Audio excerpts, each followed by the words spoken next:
যন্তৰ মন্তৰৰ ঘটনাক লৈ মুখত চেলোটেপ লগোৱা মন্ত্ৰী পীযুষে ঝাৰখণ্ডৰ ঘটনাক লৈ পাতিলে সংবাদমেল। যন্তৰ মন্তৰত প্ৰতিবাদ কৰা শিক্ষাৰ্থীক গৰু ছাগলীৰ দৰে প্ৰহাৰ কৰা হ'ল, কিন্তু মুখৰ পৰা এটাও নুফুটিল মন্ত্ৰী পীযুষৰ। পিছে ঝাৰখণ্ডৰ ঘটনাক লৈ সকলো ব্যস্ততা ভাঙিও সংবাদমেল পাতিবলৈ সময় হ'ল পীযুষ হাজৰিকাৰ। ৰাহুল গান্ধীক ভৰ্ৎসনা কৰি ঘৰিয়ালৰ চকু পানী টুকিছে মন্ত্ৰী পীযুষে। কিন্তু কিয়? ইয়াৰ আঁৰত আছে নেকি ৰাজনৈতিক অভিসন্ধি? উদং হৈ পৰিল শাসক গোষ্ঠীৰ স্বৈৰাচাৰী মনোভাৱ তথা ছাত্ৰ আৰু শ্ৰমিক শ্ৰেণীৰ ওপৰত চলা নিৰ্যাতন আৰু বুৰ্জোৱা ৰাজনৈতিক দলসমূহৰ সুবিধাবাদী চৰিত্ৰ। সাহসীয় পুঁজিবাদী আৰু স্বৈৰাচাৰী যন্ত্ৰৰ এক উলংগ স্বৰূপ পুনৰবাৰ উদঙাই দিছে অসমৰ কেবিনেট মন্ত্ৰী পীযুষ হাজৰিকাই। যন্তৰ মন্তৰত যেতিয়া নিজৰ ন্যায্য অধিকাৰ বিচাৰি গণতান্ত্ৰিকভাৱে প্ৰতিবাদ কৰা ছাত্ৰ ছাত্ৰীৰ ওপৰত ৰাষ্ট্ৰযন্ত্ৰই গৰু ছাগলীৰ দৰে বৰ্বৰ অত্যাচাৰ চলাইছিল, তেতিয়া নাকত তেল লগাই কুম্ভকৰ্ণৰ নিদ্ৰাত আছিল শাসক গোষ্ঠীৰ প্ৰতিনিধি মন্ত্ৰী পীযুষ হাজৰিকা। কিন্তু ঝাৰখণ্ডৰ ঘটনাক লৈ হঠাতে জাগি উঠিল তেওঁৰ তথাকথিত ছাত্ৰপ্ৰেম। বাজপেয়ী ভৱনত আয়োজিত এক সংবাদমেলত মন্ত্ৰী হাজৰিকাই ঝাৰখণ্ডৰ প্ৰশ্নকাকত ফাদিল আৰু শিক্ষাৰ্থীৰ ওপৰত হোৱা লাঠিচালনাক লৈ কংগ্ৰেছ আৰু বিৰোধী নেতা ৰাহুল গান্ধীক তীব্ৰ সমালোচনা কৰে। সংবাদমেলত ৰাহুল গান্ধীক সম্পূৰ্ণ ব্যৰ্থ নেতা আখ্যা দি মন্ত্ৰী হাজৰিকাই অভিযোগ কৰে যে দিল্লীত সৰু প্ৰতিবাদ হ'লেই জঁপিয়াই পৰা কংগ্ৰেছে ঝাৰখণ্ডৰ ছাত্ৰ নিৰ্যাতনৰ ঘটনাত এটা শব্দও উচ্চাৰণ কৰা নাই। দিল্লীত কোনো ছাত্ৰক গুলীয়াই মৰা হোৱা নাছিল যদিও কংগ্ৰেছে দেশজুৰি অপপ্ৰচাৰ চলোৱা বুলি তেওঁ দাবী কৰে। আনহাতে ঝাৰখণ্ড চৰকাৰৰ দুৰ্নীতিগ্ৰস্ত পৰীক্ষা বাতিল কৰাৰ কোনো নৈতিক শক্তি নাই বুলিও তেওঁ চৰকাৰখনক প্ৰত্যাহ্বান জনায়। ঝাৰখণ্ডৰ ৰাঁচীত শান্তিপূৰ্ণ আন্দোলন চলাই থকা শিক্ষাৰ্থীসকলৰ ওপৰত ঝাৰখণ্ড চৰকাৰৰ যি ব্যাপক অত্যাচাৰ, নিৰ্মম অত্যাচাৰ আৰু ছাত্ৰ ছাত্ৰীসকলক মাৰপিট, এই ঘটনাক আমি তীব্ৰ ভাষাৰে গৰিহণা দিছোঁ। সাংবাদিক বন্ধুসকল, ঝাৰখণ্ড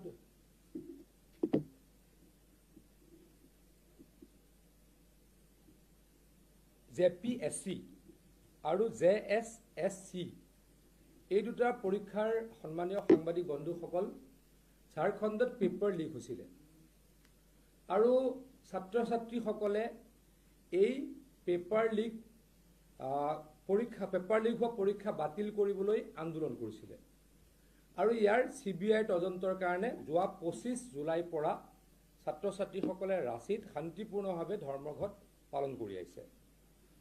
সন্মানীয় সাংবাদিক বন্ধুসকল, এই আন্দোলনৰ ঘটনাক কংগ্ৰেছ দলে বা কংগ্ৰেছ দলৰ নেতা ৰাহুল গান্ধী ডাঙৰীয়াই এটা শব্দৰেও সমৰ্থন কৰা দেখা নগ'ল।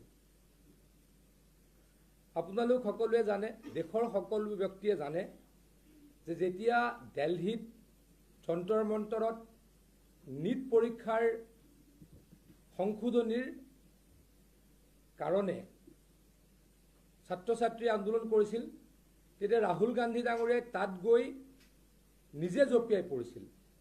আনকি লজ্জাজনকভাৱে প্ৰধানমন্ত্ৰীৰ আৱাসৰ সন্মুখত ৰাতি ধৰ্ণাত বহিছিল।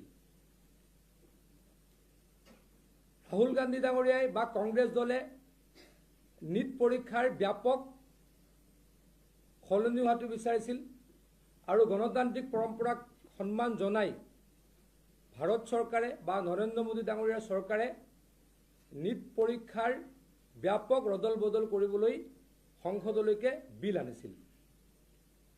সাংবাদিক বন্ধুসকল, এই বিলত কংগ্ৰেছ দলে পাৰ্টিচিপেট নকৰিলে। এই বিলৰ ডিবেটত কংগ্ৰেছ দলে বা ৰাহুল গান্ধী ডাঙৰীয়াই পাৰ্টিচিপেট নকৰিলে।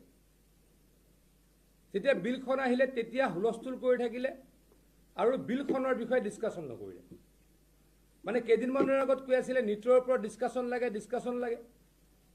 আমাৰ চৰকাৰে, কেন্দ্ৰীয় চৰকাৰে নীটৰ ওপৰত বিল আনিলে আৰু বিলত তেওঁলোকে ডিবেটত অংশগ্ৰহণ নকৰিলে। মই আকৌ কৈছোঁ, আপোনালোকে অলপ কথাটো ভাবি চাব। কংগ্ৰেছ দলে ক'লে, ৰাহুল গান্ধী ডাঙৰীয়াই ক'লে নীটৰ ওপৰত পাৰ্লিয়ামেণ্টত বা সংসদত ডিছকাশ্যন হ'ব লাগে। আমাৰ চৰকাৰে কৰিলে কি, ডিছকাশ্যনটো আছেই, ডিছকাশ্যনটো বিল আনিলে ডিছকাশ্যন থাকিবই। গতিকে ডিছকাশ্যন নহয়, অকল ডিছকাশ্যন নহয়, এই নীট পৰীক্ষাৰ যিমান নীতি নিয়ম তাক ব্যাপক সংশোধন কৰিবলৈ আৰু নিট পৰীক্ষাৰ পেপাৰ অতি দুখৰ বিষয়, তাৎপৰ্যকৰ বিষয়, ৰাহুল গান্ধী আৰু কংগ্ৰেছে এই বিলৰ ডিবেটত অংশগ্ৰহণ নকৰিলে। এইবাৰ তেওঁলোকে লাগিলে যে নিটৰ পৰীক্ষাৰ বিৰোধিতাৰে বা কেন্দ্ৰীয় শিক্ষামন্ত্ৰীৰ পদত্যাগৰ দাবীত যি ছাত্ৰ ছাত্ৰীয়ে আন্দোলন কৰিলে, সেই আন্দোলনকাৰীসকলক গুলিওৱা বুলি এটা মিছা প্ৰচাৰ চলালে। It is totally false and fabricated.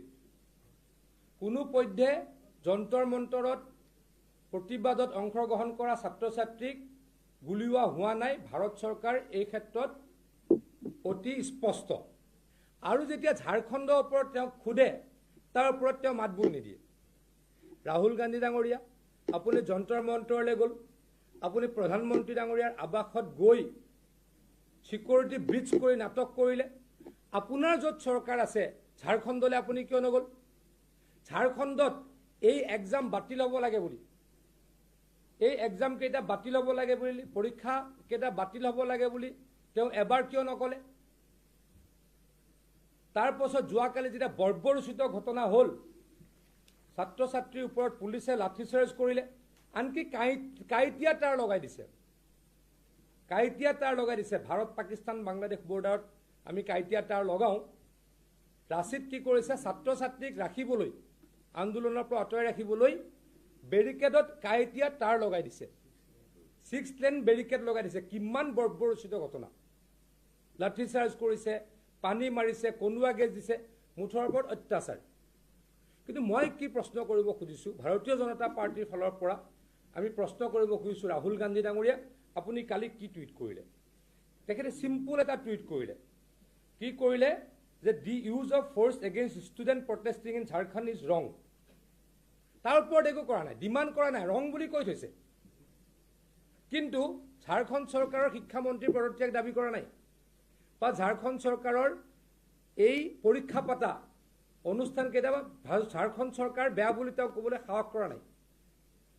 আনকি যিকেইজন চৰকাৰৰ তৰফৰ পৰা মিডিয়েটৰ দিছে ছাত্ৰ ছাত্ৰীৰ লগত আলোচনা কৰিবলৈ, তাত কংগ্ৰেছ দলৰ মন্ত্ৰীও আছে।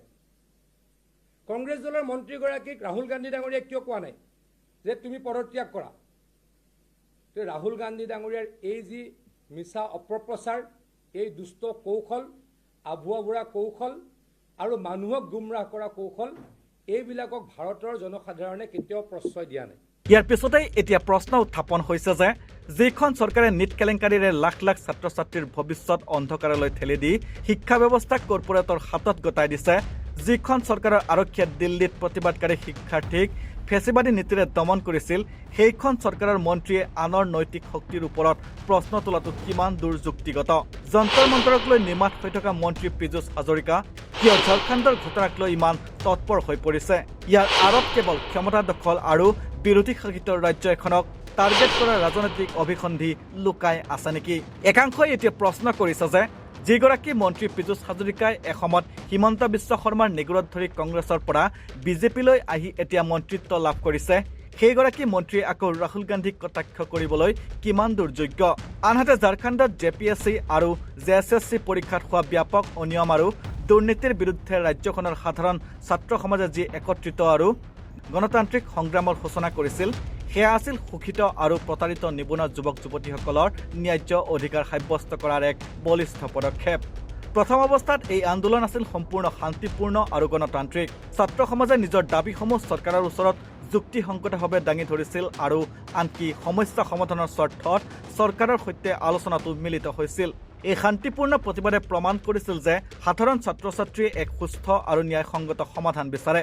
কিন্তু ঠিক এনে সময়তেই অখিল ভাৰতীয় বিদ্যাৰ্থী পৰিষদ তথা ABVPৰ একাংশ নেতাই উদ্দেশ্যপ্ৰণীতভাৱে এক উগ্ৰ আৰু হিংসাত্মক প্ৰতিবাদৰ সূচনা কৰে বুলি এতিয়া সচেতন মহলত চৰ্চা চলিছে। মুখত জয় শ্ৰীৰাম ধ্বনিৰে AIS সভাপতি নেহা বৰালৈ চিয়াহী নিক্ষেপ কৰে ABVP নেতাই। একাংশৰ মতে ABVPৰ এই হিংসাত্মক কাৰ্যকলাপ সাধাৰণ ছাত্ৰৰ স্বাৰ্থত নাছিল, বৰঞ্চ ই আছিল মূল গণতান্ত্ৰিক আন্দোলনটোক কলুষিত কৰা আৰু বিপথে পৰিচালিত কৰাৰ এক সুপৰিকল্পিত ষড়যন্ত্ৰ। মুঠতে ছাত্ৰ ছাত্ৰীৰ ভৱিষ্যতক লৈ সাহস বক্ষয় কৰা এই দুমুখীয়া সুবিধাবাদী ৰাজনীতি দেশৰ শিক্ষিত জনতা আৰু সচেতন ছাত্ৰ সমাজে এতিয়া ভালদৰে প্ৰত্যক্ষ কৰিছে, যাৰ পৰিণাম হয়তো অনাগত দিনত ভালদৰে লাভ কৰিব এইখন বিজেপি চৰকাৰে। News desk report, north east নাও।